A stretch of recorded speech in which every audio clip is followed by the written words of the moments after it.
Halo, assalamualaikum warahmatullahi wabarakatuh. Kembali lagi di channel Prima Crypto. Oke, buat kalian yang baru datang di channel Prima Crypto, silahkan bantu subscribe. Karena subscribe itu gratis dan nyalakan loncengnya agar kalian bisa mendapatkan notifikasi video terbaru dari saya setiap harinya. Oke, terima kasih buat kalian yang sudah subscribe. Semoga rezeki makin lancar dan selalu profit setiap hari. Buat kalian yang belum join di channel Telegram, silahkan join melalui link yang ada di deskripsi di bawah video ini, teman-teman. Oke, di kesempatan kali ini kita akan mencoba membahas FTT atau FTX token ya. Bagaimana kabar kalian FTT Army? Semoga dalam keadaan sehat dan cuan everyday. Hari ini untuk FTT sedikit mengalami penurunan 2,25%. Data dari CoinMarketCap dan 24 jam terakhir volumenya turun ya di sini 33%.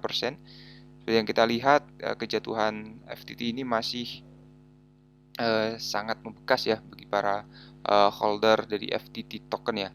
Jadi ada berita menarik mengenai FTT. Ya, sebelum kita bahas lebih lanjut, kita pantau dulu untuk global crypto market cap. Ada kenaikan sedikit 0,22%. BTC di angka 269 juta, Ethereum 19.900 dan BNB di angka 4,3 juta rupiah, teman-teman. Video ini hanya sekedar sharing berbagi ke teman semua. Segala keputusan untuk berinvestasi ada pada diri kalian sendiri. Selalu gunakan dana dingin dan bebas dalam melakukan investment, teman-teman. Jadi ada artikel terbaru di sini dari Goldman Sachs menjelaskan cara mengatur kripto setelah FTX. Jadi Goldman Sachs ini menerbitkan catatan penelitian pada hari Jumat yang mencakup teknologi blockchain yang matinya pertukaran kripto FTX baru-baru ini.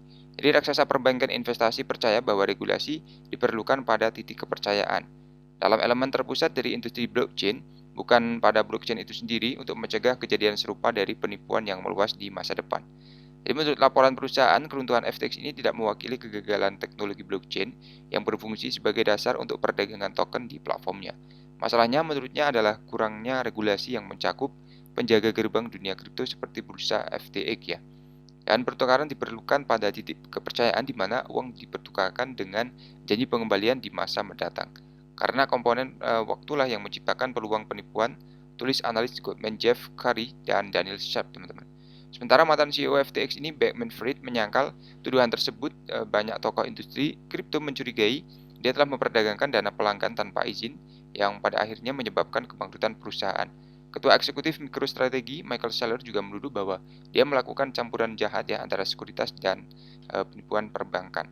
Jadi menurut catatan Goldman ini, kurangnya aturan yang ada pada instrumen keuangan baru seperti kripto telah menciptakan celah untuk penipuan ya yang lebih luas dan lebih banyak sektor lain. Misalnya dalam gelembung.com pada pergantian abad relatif terkendali karena masih terjadi di pasar ekuitas yang diatur lebih baik. Jadi bank menyatakan bahwa kripto ini masih cenderung berkembang, tapi hanya jika pembuat undang-undang dengan bijak memilih elemen industri mana yang akan diatur. Di satu sisi, instrumen keuangan berbasis blockchain yang menjanjikan hasil janji hasil 20% protokol anchor pada UST harus diatur seperti sekuritas lainnya, dan di sisi lain, lebih dari regulasi yang dibutuhkan dalam keuangan terdesentralisasi DeFi, karena kontrak pintar yang memiliki resiko tekanan dari layanan terpusat lainnya. Jadi untuk Goldman ini membeli Deep, kepala aset digital Goldman, Matthew, mengatakan minggu lalu bahwa bank memiliki niat untuk menginvestasikan puluhan juta dolar dalam mengakuisisi perusahaan setelah kebangkrutan FTX ya. Meskipun investor melarikan diri dari sektor dan nilai perusahaan kripto anjlok, perusahaan masih terlihat potensi dalam teknologi blockchain. Jadi untuk pendapat dari Goldman ini, saya menduga beberapa dari mereka berdagang dengan FTX tapi tidak bisa mengatakannya dengan pasti ya teman-teman. Jadi kejatuhan ini juga diakibatkan oleh orang dalamnya sepertinya ya teman-teman ya. Kemudian untuk Sam Bankman-Fried ini atau SBF akan bersaksi jarak jauh pada sidang komite perbankan Senat besok ya di tengah ketakutan akan efek paparazzi. Jadi ada uh, CPI, kemudian ada FOMC di tanggal 13 ini ya, yang terakhir di tahun 2022, apakah akan menghasilkan atau membuahkan hasil yang bagus ya untuk market global atau malah akan menambah extreme fear index-nya ya, sehingga mengakibatkan ketakutan yang lebih dalam lagi bagi para holder. Jadi semoga saja tidak seperti itu ya teman-teman. Ada klarifikasi sepertinya dari Sam Bankman-Fried ini, mantan CEO pertukaran kripto FTX, mengungkapkan hari ini bahwa dia tidak memiliki rencana untuk berbicara pada sidang komite perbankan Senat mendatang yang dijadwalkan 13 Desember. SBF mengumumkan hal ini selama di Twitter Space yang diselenggarakan oleh paus yang tidak biasa, teman-teman. Dari FTX yang mengungkapkan bahwa dia sedang bermain video game selama Twitter Space, mengatakan akhir-akhir ini sulit baginya untuk berpergian karena efek paparazzi besar-besaran yang dia tarik setelah runtuhnya FTX. Kemudian dia menambahkan jika panitia bersikeras untuk menghadiri sidang dan dia bersedia terbuka untuk berbicara dengan Kongres. Kemudian ada Tracy Wong, Deputy Managing Editor Coindex, juga bergabung dengan Twitter Space yang mengonfirmasi bahwa SBF tidak menghadiri sidang komite perbankan secara langsung menurut Wang. SBF akan menghadiri sidang secara virtual, teman-teman ya. Tapi beberapa penggemar kripto ini termasuk David Augustin yang bergabung dengan Twitter Space Visual Whales juga mengonfirmasi bahwa SBF tidak akan menghadiri sidang komite perbankan secara langsung ya. Mungkin dia agak ngeri juga ya teman-teman ya jika bertemu secara langsung, teman-teman. Kemudian ada beberapa liku-liku muncul sejak komite perbankan Senat mengundang SBF untuk bersaksi dan menjawab kegagalan FTX dan Alameda Research awal bulan ini. SBF menyatakan di Twitter bahwa tidak yakin ya akan menghadiri sidang 13 Desember karena dia masih mempelajari dan meninjau apa yang menyebabkan runtuhnya platform perdagangan kripto ini. Dan menanggapi komentar SBF, Maxine Winter, ketua host Committal Financial Service, mengatakan bahwa berdasarkan peran SBF sebagai mantan CEO FTX, jelas dia bahwa memiliki informasi yang cukup untuk kesaksian tersebut ya. Dia menambahkan bahwa SBF ini harus menghadiri kesaksian karena kerusakan FTX yang disebabkan oleh investor Amerika Serikat. Untuk peran sebagai CEO dan wawancara media Anda selama beberapa minggu terakhir, jelas kami bahwa informasi yang Anda miliki sejauh ini cukup kesaksian, kata Waters ya. Dan 8 Desember, Waters mengungkapkan bahwa SBF ini dapat dipanggil jika dia tidak hadir secara sukarela pada sidang 13 Desember ya teman-teman ya.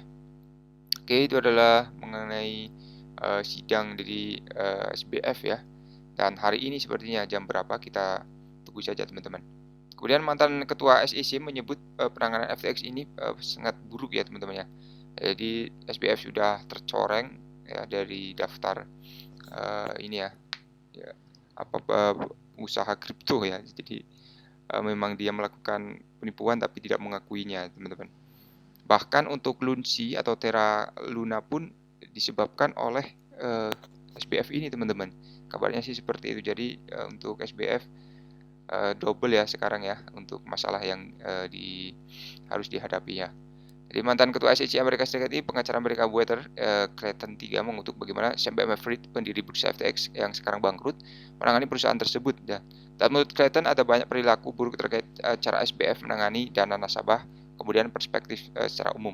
Jack Clayton ini membuat pernyataan saat berbicara dalam sebuah wawancara yang diselenggarakan di episode CNBC dengan Sam Bankman-Fried diharapkan untuk membuat kesaksian tentang ledakan FTX ya di sidang Senat Amerika Serikat besok, teman-teman. Jadi sebagai tanggapan, Clayton ini mencatat bahwa bagaimana sih SBF menangani kerjaannya adalah kripto nyata dan perilaku buruk. Menurut Clayton, penilaian ini tidak hanya berdasarkan pada pengalaman lembaga keuangan dan mengharapkan bisnis ditangani, tapi juga pada perspektif umum tentang bagaimana cara lembaga keuangan harus dikelola. Jadi untuk Clayton ini berpendapat bahwa jelas ada banyak perilaku buruk dari sudut pandang kami tentang cara menjalankan lembaga keuangan Amerika Serikat, tetapi juga dari sudut pandang umum cara Anda menangani bisnis apapun. Selanjutnya, untuk Sorkin menyoroti kemungkinan subjektivitas mengenai Undang-Undang Sekuritas Amerika Serikat dan industri kripto global. Wartawan Amerika berusia 45 tahun bertanya apakah tidak mungkin Undang-Undang Sekuritas yang berasal dari sistem Amerika Serikat akan menilai praktek tertentu sebagai penipuan ketika.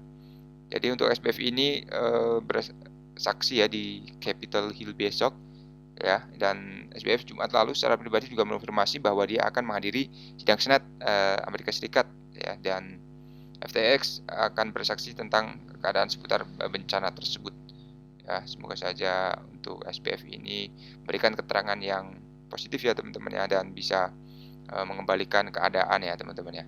Jadi sampai di sini dulu untuk pembahasan kali ini. Buat teman semua yang belum subscribe, silahkan bantu subscribe karena subscribe itu gratis, dan nyalakan loncengnya agar kalian bisa dapat notifikasi video terbaru dari saya setiap hari. Terima kasih sudah menonton video ini, share jika bermanfaat. Sampai jumpa di video selanjutnya. Assalamualaikum warahmatullahi wabarakatuh. Salam.